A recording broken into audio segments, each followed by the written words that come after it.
कई चुनावी जानकार, कई राजनीतिक जानकार एक बात हमेशा कह देते हैं कि अगर रघुवर दास अपने कार्यकाल के दौरान सीएनटी एसपीटी नहीं छुए होते तो आदिवासी गुस्साए नहीं होते। आज इस पर आप जवाब दे दीजिए दादा कि ये क्या है, क्योंकि घाटशिला आरक्षित सीट है। ये नेरेटिव कुछ लोग ने बनाया था, नेरेटिव बनाया गया ना, क्योंकि कोई मुद्दा था नहीं है, विकास तो हो ही रहा था। भारतीय जनता पार्टी का परफॉर्मेंस बेहद खराब रहा है। मसलन लोकसभा सीटों की संख्या में अगर देखा जाए तो सभी आरक्षित सीट भाजपा हार गई, सभी आरक्षित सीट विधानसभा में हारी सिवाय एक चंपाई सोरेन वाली सीट को छोड़कर। आप लगभग सारे उपचुनाव हार गए, एक रामगढ़ को छोड़ के जिसमें आजसू ने जीत हासिल की। जेएमएम पूछ रही है, आपके विपक्षी पूछ रहे हैं कि ये कॉन्फिडेंस कैसे आ रहा है, कहाँ से आ रहा है लगातार इतनी हार को सहन करने के बाद। और एक मजदूर कभी सपने में नहीं सोचा था एमएलए बनेगा। मजदूर, मेरा पिताजी खलासी था भैया, मैं 95 तक एक रूम में रहता था, ये कोई कमी नहीं है। ईश्वर ने इतना दे दिया, पार्टी ने, झारखंड की जनता ने इतना सम्मान दिया, आज भी लोग याद कर रहे, आप घूम रहे होंगे। पद कोई परमानेंट नहीं होता है भैया, यश धन से बड़ा धन कोई धन नहीं है। मैं चुनौती देता हूँ डंके के चोट पर, जिस मैदान पर सभा जेएमएम चाहे। हमने 5 साल में घाटशिला में क्या किया था। क्या समझ आ रहा है, क्या ये मार्जिन कम होगा, क्या बाबूलाल सोरेन यहाँ जीत सुनिश्चित कर पाएंगे? आपका इतना लंबा राजनीतिक अनुभव रहा है, ग्राउंड से क्या महसूस कर पा रहे हैं? ये उपचुनाव है जी। तो माननीय मुख्यमंत्री जी या झारखंड के मुक्ति मोर्चा को चुनाव में आ रहे हैं तो उन्हें बताना चाहिए कि हमने पीछे बीते वर्ष के चुनाव में जो वादा किया था कि यहाँ जेएमएम को जिताइए, हम मूसाबनी में इंजीनियरिंग कॉलेज खुलेंगे, घाटशिला में संथाल यूनिवर्सिटी बनाएंगे, घाटशिला को जिला बनाएंगे। 6 वर्षों के हैं, एक भी वादे पूरे नहीं हुए। घाटशिला की जनता अपने को ठगा हुआ महसूस कर रहा है। नमस्कार, द फोर्थ पिलर देख रहे हैं आप। हमारा नाम आकाश आनंद है और इस वक्त हमारे साथ रघुवर दास हैं, झारखंड के पूर्व मुख्यमंत्री, पूर्व राज्यपाल, किसी पहचान के मोहताज नहीं। सर, लोग कई सवाल उठा रहे थे, लोग कह रहे थे कि रघुवर जी घाटशिला नहीं आ रहे हैं, लेकिन आज आप आकर तमाम विपक्षियों को चित कर दिया है। सबसे पहले तो क्या रिएक्शन है जेएमएम के इस बात पे कि रघुवर दास घाटशिला नहीं आ रहे हैं? देखिए, मैं पार्टी का एक कार्यकर्ता हूँ और जो भी पार्टी का आदेश जब भी होता है मैं पार्टी के कार्य में आता हूँ। पार्टी का आदेश हुआ, मैं आ गया। जी सर, एक तो 22,000 का मार्जिन रहा है पिछली दफ़ा। आप जब ग्राउंड पर आ रहे हैं, यहाँ लोगों से मुलाकात कर रहे हैं, क्या समझ आ रहा है, क्या ये मार्जिन कम होगा, क्या बाबूलाल सोरेन यहाँ जीत सुनिश्चित कर पाएंगे? आपका इतना लंबा राजनीतिक अनुभव रहा है, ग्राउंड से क्या महसूस कर पा रहे हैं? देखिए, ग्राउंड में तो मैं आज ही आया हूँ और जो मैंने रोड शो में कार्यकर्ताओं का जोश, उत्साह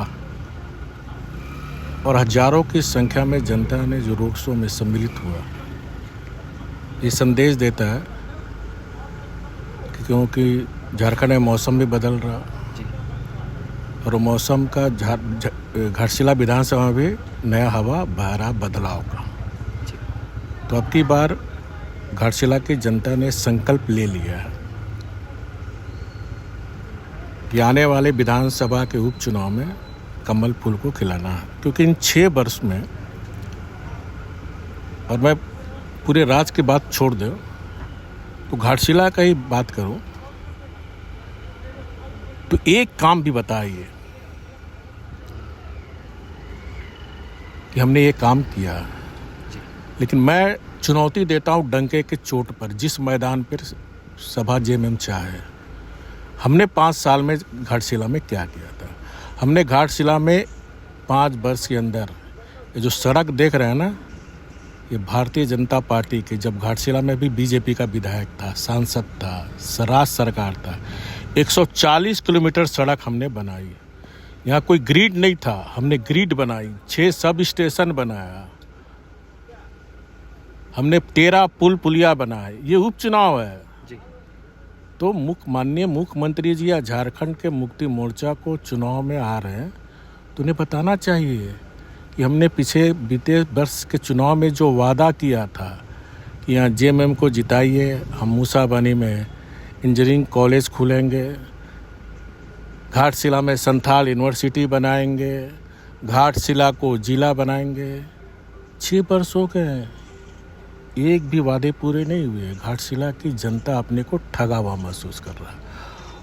और ये चुनाव जीत हार से कोई झारखंड की राजनीति फर्क नहीं पड़ने वाला है, लेकिन घाटशिला की जनता अगर सबक सिखाती है ठग गठबंधन सरकार को, तो पूरे राज्य में एक संदेश जाएगा। दादा, ये कहा जा रहा है कि हाल के वर्षों में जितने भी चुनाव हुए हैं, भारतीय जनता पार्टी का परफॉर्मेंस बेहद खराब रहा है। मसलन लोकसभा सीटों की संख्या में अगर देखा जाए तो सभी आरक्षित सीट भाजपा हार गई। सभी आरक्षित सीट विधानसभा में हारी सिवाय एक चंपाई सोरेन वाली सीट को छोड़कर। आप लगभग सारे उपचुनाव हार गए, एक रामगढ़ को छोड़ के, जिसमें आजसू ने जीत हासिल की।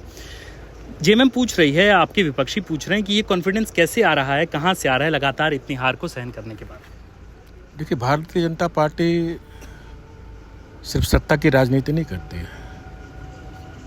भारतीय जनता पार्टी राजनीति करती है जनता की सेवा करने का। वहीं अगर विपक्षी दल को हम देखें, झारखंड मुक्ति मोर्चा और कांग्रेस की राजनीति को, तो हमारा मिशन है जनता की सेवा करना जी। उसका मिशन है कमीशन, करप्शन, कट मनी। और 6 वर्ष में जिस तरह कट मनी, करप्शन, कमीशन परिणाम स्वरूप आज भी एक मंत्री, पूर्व मंत्री जेल में है। मंत्रियों के यहाँ करोड़ों रुपये पकड़ाया जा रहा है, अधिकारियों के यहाँ करोड़ों रुपये पकड़ाया जा रहा है। राजनीति हम कर रहे हैं तो सत्ता चाहिए, लेकिन हमारे लिए सत्ता जनता की सेवा करने का एक माध्यम है, मेवा खाने का माध्यम नहीं है। और 2014 के पहले भी तो झारखंड मुक्ति मोर्चा के लोग सब पूर्वी ही थे। तो कोई जीत अंतिम नहीं होती है, कोई हार अंतिम भी नहीं होती है। ठीक है दादा, एक सवाल, मैं उम्र में बहुत छोटा हूं, लेकिन चूंकि बार बार आपको लेके ये सवाल होता है, इसलिए मैं हिम्मत जुटा रहा हूं ये सवाल पूछने का। बार बार जब भी रघुवर दास का जिक्र होता है, कई चुनावी जानकार, कई राजनीतिक जानकार एक बात हमेशा कह देते हैं कि अगर रघुवर दास अपने कार्यकाल के दौरान CNT SPT नहीं छुए होते तो आदिवासी गुस्साए नहीं होते। आज इस पर आप जवाब दे दीजिए दादा कि ये क्या है, चूंकि घाटशिला आरक्षित सीट है। आनंद जी, ये नैरेटिव कुछ लोग ने बनाया था जी। आप 2019 के रिजल्ट को निकाल के देख लो जी। 2014 से 2% ज़्यादा आदिवासी समाज भारतीय जनता पार्टी को वोट देते हैं। आप इलेक्शन का रिजल्ट निकाल देख लो। CNT एक्ट में हमने कोई बदलाव नहीं किया था। हमने सिर्फ इतना ही किया था कि जो सरकारी योजना, जैसे सड़क बनाना है, ग्रिड बनाना है, क्योंकि यहाँ राज्य, देश की आज़ादी होने के बाद 2014 में जब मैं बिजली विभाग का रिव्यू किया, वहाँ 30 ग्रिड था। उसमें बिजली की स्थिति था, कितना कट होता था, आंधी तूफान आ रहा गया बिजली का। रांची राजधानी में क्या हालत था, सब स्टेशन नहीं बने थे, सड़कें हमको बनानी थी, क्योंकि सड़क और बिजली एक ऐसी चीज़ है कि विकास फिर अपने आप होने लगता है।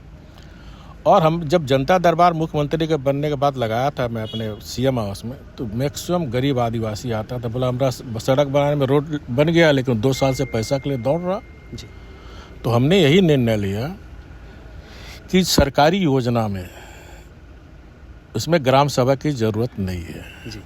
उसका रोड मैप बना रहे हो, 1 महीने के अंदर उसका पेमेंट कर दो। ये तो किया था, लेकिन उसको फ्रेम करते हैं लोग, नेगेटिव बनाया गया ना, क्योंकि कोई मुद्दा था नहीं, विकास तो हो ही रहा था जी।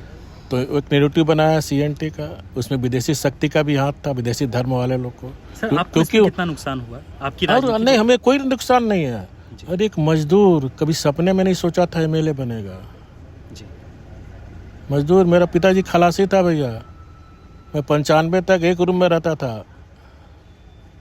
ये कोई कमी नहीं है, ईश्वर ने इतना दे दिया, पार्टी ने, झारखंड की जनता ने इतना सम्मान दिया, आज भी लोग याद कर रहे हैं, आप घूम रहे होंगे। इससे बड़ा सम्मान क्या है? पद कोई परमानेंट नहीं होता है भैया, यश धन से बड़ा धन कोई धन नहीं है। तो यही तेवर है रघुवर दास जी का, और संभवतः इसी तेवर के लिए वे जाने जाते हैं। चाहे वे राज्यपाल रहे हों, चाहे वे प्रदेश अध्यक्ष रहे, चाहे वो झारखंड के मुख्यमंत्री रहें, जिस पद भी रहते हैं रघुवर दास आज याद किए जाते हैं। रघुवर दास इस वक्त घाटशिला में हैं, और घाटशिला की राजनीतिक तपिश को आप मोबाइल स्क्रीन से महसूस कर सकते हैं। आप देख रहे थे द फोर्थ पिलर। हमारा नाम आकाश आनंद है, और इस फ्रेम में हमारे साथ मौजूद हैं झारखंड के पूर्व मुख्यमंत्री रघुवर दास। शुक्रिया।